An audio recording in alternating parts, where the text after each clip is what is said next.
Two things are happening in South African politics that is very important. The first is an obvious fact and something that is spoken of a lot. The second is arguably more important, but not as obvious and not as well known. The first is, of course, the fact that the ANC, the party that has governed South Africa since 1994, is rapidly losing support, with the party having had more than 2/3 of the support in the past, and that support having dwindled to around 40% in the last national election. In other words, now, for the first time, the ruling party in South Africa, or the ANC, is governing with less than 50% support. Now, when we say less than 50% support, we don't mean less than 50% of the people in South Africa support the ANC. We mean less than 50% of people who participated in elections support the ANC, which of course is much less than 50% of the people in South Africa. And this leads to the second point, which is that not just is the ANC losing support rapidly, people are generally losing interest in the political system at large and in political parties in general. We see this, among others, in voter turnout, where in earlier elections more than 80% of people who were eligible to vote showed up to vote, where in the last election that has dropped to 58%. But even that doesn't consider the fact that an increasing amount of people in South Africa are becoming reluctant voters. In other words, that they participate in elections, that they vote for certain political parties, despite the fact that they don't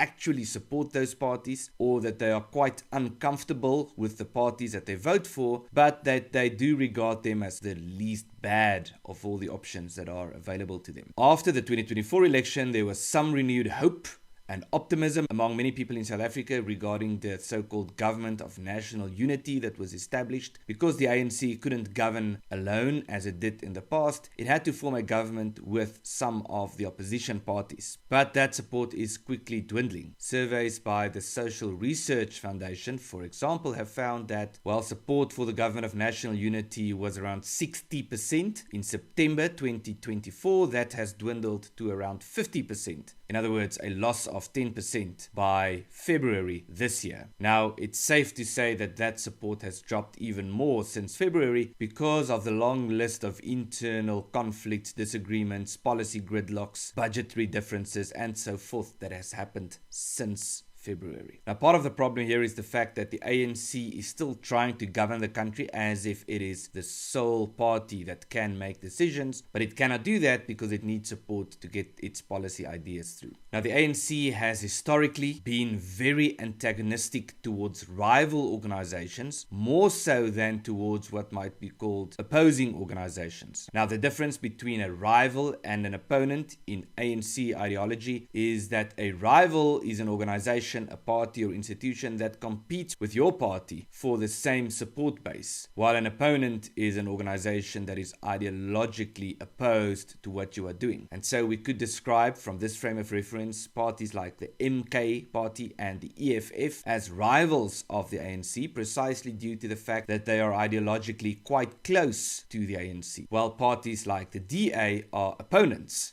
parties with regard to which the ANC has much more disagreement, but that does not compete primarily for the same votes. Now, we can see the fact that the ANC has always been more antagonistic towards rivals and towards opponents in the history of the ANC, particularly the struggle history, where the ANC was much more aggressive towards rival organizations. In other words, organizations that competed for support among black communities in South Africa, such as the Inkatha movement, which became the Inkatha Freedom Party, ZAPU, and the Black Consciousness movement. The opponent of the ANC was, of course, the National Party government. But looking back at the ANC's conduct during the 1980s, it was very clearly much more aggressive and antagonistic towards rivals than towards its actual opponent. And so as a result of this, the ANC decided that it would be better to include the DA and parties like the Freedom Front and so forth in the government of national unity, despite the fact that the ANC has much stronger ideological differences with these parties. Because by including its rivals, the MK party and the EFF, the ANC would run the risk of providing these parties with an opportunity to strengthen its grip, to strengthen its support, and to chip away at ANC support. This, however, puts the ANC in a lose-lose position, because with parties like the DA, the Freedom Front and others in the Government of National Unity, it's very difficult for the ANC to get its policy proposals through. But if parties such as the MK Party and the EFF were in the Government of National Unity, these policy ideas would have been able to go through much easier. Now the ANC wants to expand the Government of National Unity by including such parties, with an obvious motive to make it easier for the ANC to get its policy ideas approved. And this brings us to the lose-lose situation in which the ANC is. If the ANC maintains the Government of National Unity as it is, it would continue to be very difficult for the party to get its policy ideas through, and the Government of National Unity would remain in some form of a policy gridlock. In other words, that not much would be done. If, however, parties such as the MK and the EFF were to be included, the ANC would be able to get some of its policy ideas through at the risk of those parties increasing its support at the expense of the ANC. Now, all of this goes back to the central argument of Lex Libertas, which is that the problems that we are facing in South Africa are not so much the problems in itself, but consequences of a deeper rooted crisis. This deeper rooted crisis is that the political system in South Africa is disconnected from realities on ground level, that people do not associate with the parties that are in power in South Africa, that people are in increasing numbers turning their backs on the political system, that a political vacuum is being created in South Africa because of the fact that people are now increasingly losing faith in political leaders. Now, this vacuum can be filled by bad actors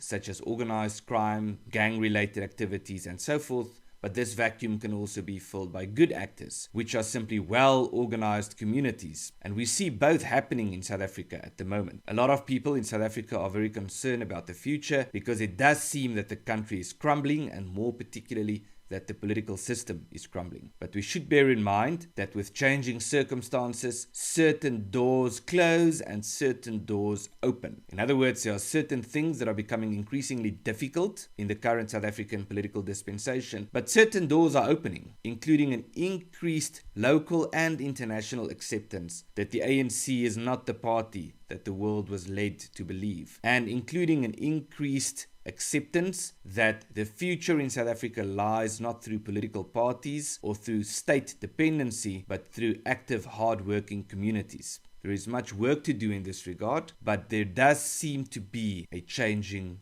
of the tides.